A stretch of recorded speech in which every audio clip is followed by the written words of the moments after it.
જય હિન્દ, જય નમસ્કાર મિત્રો. તો સ્વાગત છે તમારું બધાનું આપણા શહેરા પ્લેટફોર્મ ફોરેસ્ટવાલા યુટ્યુબ ચેનલના એક નવા વિડીયોમાં. તો આજે મિત્રો વાત કરવાના છીએ કે ધોરણ 10 અને 12 જે પણ ઉમેદવારો એક્ઝામ આપી અથવા એક અથવા બે વિષયમાં ફેલ છે તેવા પૂરક વિદ્યાર્થીઓ ક્યારે એક્ઝામ આપી શકશે તે માટેની ફ્રી અને કઈ રીતે પ્રોસેસ કરવી તેની સંપૂર્ણ માહિતી આપણે આજના વિડીયોમાં મેળવવાના છીએ. આપણી ચેનલ ફોરેસ્ટવાલા યુટ્યુબ ચેનલ દ્વારા સરકારી ભરતીની તમામ માહિતી એકદમ સચોટ અને સૌથી પહેલાં મેળવવા માટે વિડીયોને લાઇક અને ચેનલને સબસ્ક્રાઈબ કરો. તો આજના વિડીયોની શરૂઆત કરીએ. તો તમે સ્ક્રીન ઉપર જોઈ શકો છો બોર્ડ પરીક્ષામાં નાપાસ થયેલા અથવા ઓછા માર્ક આવેલા તમામ વિદ્યાર્થીઓ માટે ખુશીના સમાચાર.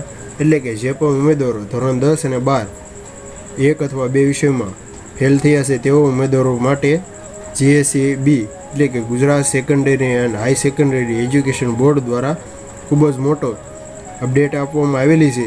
તો તમે સ્ક્રીન પર જોઈ શકો છો ગુજરાત માધ્યમિક અને ઉચ્ચ માધ્યમિક શિક્ષણ બોર્ડ ગાંધીનગર ધોરણ 12 સામાન્ય પ્રવાહ પૂરક પરીક્ષા 2025ની આવેદન અખબાર યાદી છે. એટલે કે જે પણ ઉમેદવારો ધોરણ 12માં એક્ઝામ આપી છે અને એક અથવા બે વિષયમાં ફેલ થયા છે તેવા ઉમેદવારો પૂરક પરીક્ષા 2025 ક્યારે આવશે તેની માહિતી આપણે મેળવવાના છીએ. તમે જોઈ શકો છો ધોરણ 12 સામાન્ય પ્રવાહ વ્યવસાયલક્ષી અને સંસ્કૃત માધ્યમની ઉચ્ચ માધ્યમિક પ્રમાણપત્ર પરીક્ષા ફેબ્રુઆરી-માર્ચ 2025માં જે પણ વિદ્યાર્થી એક કે તેથી વધુ વિષયોમાં ગેરહાજર રહેલા હોય અથવા એક કે તેથી વધુ વિષયોમાં અનુતિ નાપાસ હોવાના કારણે ગુણ નીડ ઇમ્પ્રુવ સુધારાને આવશ્યકતા ધરાવે છે. એટલે કે ધોરણ 12ની એક્ઝામમાં ગેરહાજર અથવા એક વિષયમાં અથવા બે વિષયમાં વધારે ફેલ થયા હોય તેવા વિદ્યાર્થીઓ પૂરક એક્ઝામ આપી શકશે. તેવા વિદ્યાર્થીઓ વર્ષ 2025ની પૂરક પરીક્ષા ઉપસ્થિત થઈ શકશે અને ધોરણ 12 સામાન્ય પ્રવાહ અને સંસ્કૃત માધ્યમિક ઉચ્ચ માધ્યમિક પ્રમાણપત્ર પરીક્ષા ફેબ્રુઆરી-માર્ચ 2025માં જે વિદ્યાર્થીઓ ઉત્તીર્ણ થયેલા છે તેવા પરંતુ પોતાના પરિણામે સુધરવા ઈચ્છુક છે તેવા વિદ્યાર્થીઓ પણ ધોરણ 12 સામાન્ય પ્રવાહ સંસ્કૃત અથવા ઉચ્ચ માધ્યમિક પ્રમાણપત્ર પરીક્ષા પૂરક 2025માં ઉપસ્થિત થઈ શકશે. એટલે કે જે પણ ઉમેદવારો પોતાના રિઝલ્ટમાં હજી પણ સુધારો માર્ક સારા લાવવા માંગતા હોય તેવા વિદ્યાર્થીઓ પણ આ પરીક્ષામાં ઉત્તીર્ણ થઈ શકશે.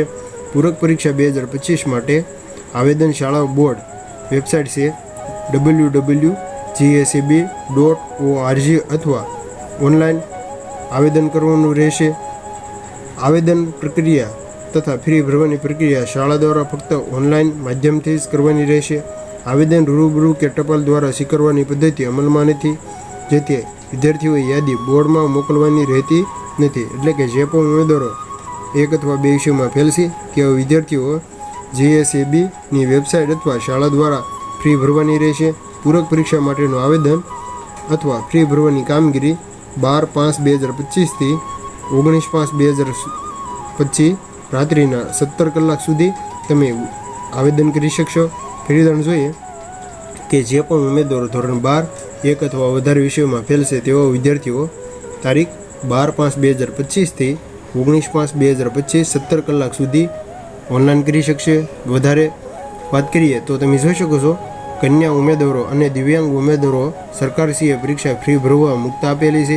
તેથી કન્યા ઉમેદવારો અને દિવ્યાંગ ઉમેદવારો પાસેથી પરીક્ષા ફી લેવાની રહેતી નથી.